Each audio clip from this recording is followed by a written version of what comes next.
ഞങ്ങൾ ഒന്നിച്ച് പഠിച്ചപ്പോൾ മുതൽ ഈ സമയം വരെ എനിക്ക് എൻ്റെ ഒരു സ്വന്തം സഹോദരിയെ പോലെ തന്നെയായിരുന്നു. അപ്പം സിജിയുടെ വേർപാടിൽ എനിക്ക് ഒത്തിരി വിഷമമുണ്ട്. കാരണം എൻ്റെ ഒരു സഹോദരി നഷ്ടപ്പെട്ടതുപോലെ, എൻ്റെ കുടുംബത്തിലൊരു അംഗം നഷ്ടപ്പെട്ടതുപോലെ തന്നെയാണ് എനിക്ക് സിജിയെക്കുറിച്ചും പറയാൻ തന്നെയുള്ളത്. കഴിഞ്ഞ ദിവസമാണ് റാഞ്ചിയിൽ വെച്ചുണ്ടായ വാഹനാപകടത്തിൽ പ്രസന്റേഷൻ സഭാംഗവും കണ്ണൂർ പയ്യാവൂർ പൈസക്കറി സ്വദേശിനിയുമായ സിസ്റ്റർ സിജി മാത്യു മണ്ഡപത്തിൽ അന്തരിച്ചത്. റാഞ്ചിയിലെ ആതുര ശുശ്രൂഷാ രംഗത്ത് ക്രിസ്തുവിൻ്റെ മുഖമായിരുന്നു അവർ. സിസ്റ്ററിൻ്റെ ത്യാഗോജ്വലമായ ജീവിതത്തെപ്പറ്റി സഹപാഠിയും സന്യാസ സഹോദരിയുമായ സിസ്റ്റർ സ്വപ്ന, 8 മുതൽ 10 വരെ ഞങ്ങൾ ഒരുമിച്ച് ഒരു ബെഞ്ചിലിരുന്നാണ് പഠിച്ചത്. 10ാം ക്ലാസ് പഠനത്തിന് ശേഷം ഞങ്ങൾ ഒരുമിച്ചാണ് കോൺവെൻറ്റിൽ ചേർന്നത്.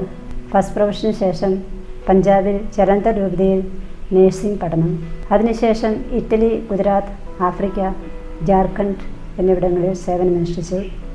ഞങ്ങൾ അവധിക്ക് പോകുമ്പോൾ ഞങ്ങളുടെ മാതാപിതാക്കൾ ഒന്നിച്ചാണ് ഞങ്ങളെ കൂട്ടിക്കൊണ്ടു പോകാറുണ്ടായിരുന്നത്. ജീവിതത്തിലെ എന്തെങ്കിലും വിഷമമേറിയ സാഹചര്യങ്ങൾ ഉണ്ടാകുമ്പോൾ അവളോട് പങ്കുവയ്ക്കുകയാണെങ്കിൽ അവൾ നമ്മളെ അത് അതിജീവിക്കാനുള്ള സംഭവങ്ങളും ചെറിയ ചെറിയ കഥകളും അല്ലെ അനുഭവങ്ങളിലൂടെ അത് പറഞ്ഞു തരികയും അങ്ങനെ നമ്മളെ മോട്ടിവേറ്റ് ചെയ്യുകയും ചെയ്തിട്ടുണ്ട്.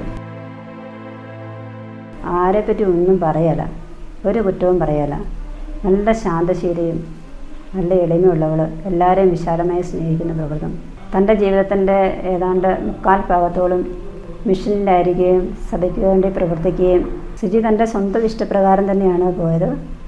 ജാർഖണ്ഡിൽ സാധാരണക്കാരുടെ ഇടയിൽ പ്രവർത്തിക്കുന്നതിന് വേണ്ടി രോഗികളോടുള്ള അളവറ്റ സ്നേഹം കൊണ്ട് തന്നെയാണ് സിജി അവിടെ വർക്ക് ചെയ്യാൻ പോയതും അവിടെ പ്രവർത്തിച്ചതുമൊക്കെ. കാരണം സ്ഥാപനം നമ്മുടെ എല്ലായിരുന്നിട്ടും കൂടെ അവിടെ ശുശ്രൂഷിക്കുകയും രോഗികളുടെ ഇടയിൽ പ്രവർത്തിക്കുകയും ഒക്കെ ചെയ്തു. തൻ്റെ ജീവിതം മുഴുവൻ അവർക്ക് വേണ്ടി തന്നെ കൊടുത്തു എന്ന് തന്നെ പറയാം.